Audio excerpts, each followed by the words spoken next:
Should I go back home for the holidays? Hi, I'm Jim Hacking, immigration lawyer practicing law throughout the United States out of our offices in St. Louis, San Diego, Washington, D.C., and Chicago, Illinois. Since Donald Trump took office in January of 2025, we have been spending a lot of time talking about whether or not it is safe to leave the United States. Someone just said they wanted to go back home to see their family overseas for the holidays. So we're talking about immigrants. We're talking about people who are not yet U.S. citizens. So, of course, many people enter the United States every day. It's something that happens for green card holders, for international students, for people with work visas. All kinds of people get to leave the United States and they make it back through no problem. But with the holidays coming upon us, we wanted to shoot this video as a short update as to what we've been seeing. I want to tell you again that it is not safe to leave the United States unless you're a U.S. citizen. Now, I'm sure that you have lots of good reasons why you want to go back home. I'm sure you haven't been home to see your mom or dad or your family for a long time. I know it's very easy for me to say. I'm actually hosting Thanksgiving and my kids are already home. So I know that as a white dude, it's very easy for me to say this. But the thing that you need to think about is what happens if I'm not allowed back in the United States? Let's say you have a visa.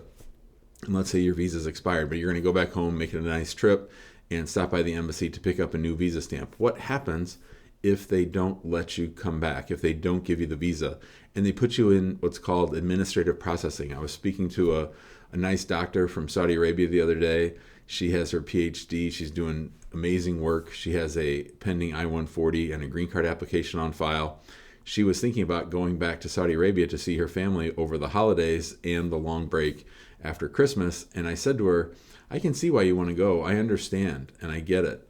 But what happens if when you try to get back on the plane, they don't let you on the plane? Because that happens. That's something that happens. People call my Immigration Answer Show. People call my law firm and talk to me about that. And they mention that they are stuck outside the United States and they know that they are in big trouble because it might be 3, 4, 5, 6 months before they get out of administrative processing and allowed to come back. Or let's say you're here on a green card. You've been a lawful permanent resident for a long time and you did have some criminal stuff, but it's all been taken care of. In fact, you got your green card back from the immigration court years ago. Well, you know what?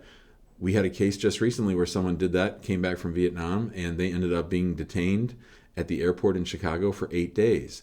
They didn't get to see a judge. They didn't get a bond hearing. They just sat in jail while CBP kept giving his sister more cases to go research, more paperwork to get. And so it wasn't until I got involved and started threatening lawsuits that he was released from jail and allowed to come back to St. Louis. Now, that doesn't happen every time. Sometimes you can't find the people. Sometimes people aren't allowed back in the United States and they're put in the deportation system. We all know the story of earlier this year where the Canadian actress tried to come back across the border in San Ysidro, and when she did, they took her into custody and locked her up and moved her all around for 2 weeks. So you can't rely on the ability of coming back. Now, I don't want to be alarmist. I don't want to scare people. And like I said, many, many people come into the country every day. I just came through customs the other day and I had no problem at all. But that doesn't mean that's going to be the case for everybody. Let me tell you a little story from my naturalization interview today. So before my client and I went in, she's Canadian. She was here for a long time on an F1 student visa.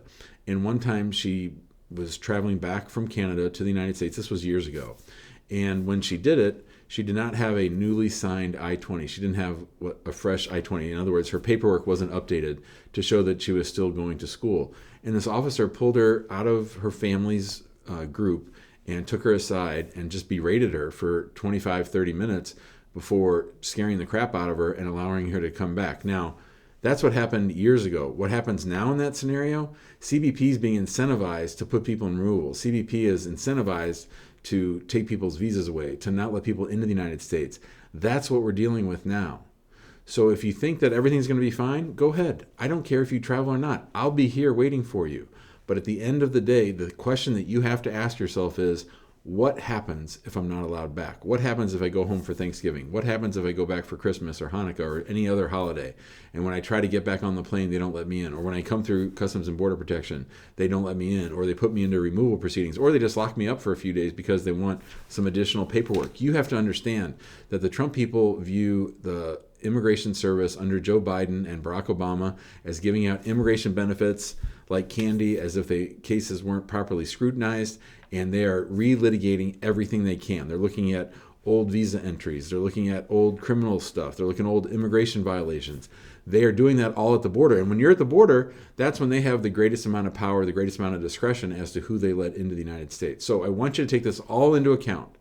And I'm going to send this video to anybody who asks me, Jim, is it safe for me to go home for Thanksgiving? Is it safe for me to go home for New Year's? I really want to see my family. I'm just going to send them this video because this is how you understand my perspective. It's a conservative perspective. Not everybody agrees with it. I'm sure there'll be comments from people saying, oh, Jim, I just came through, no problem. I'm sure that's true, and I'm very, very happy for you.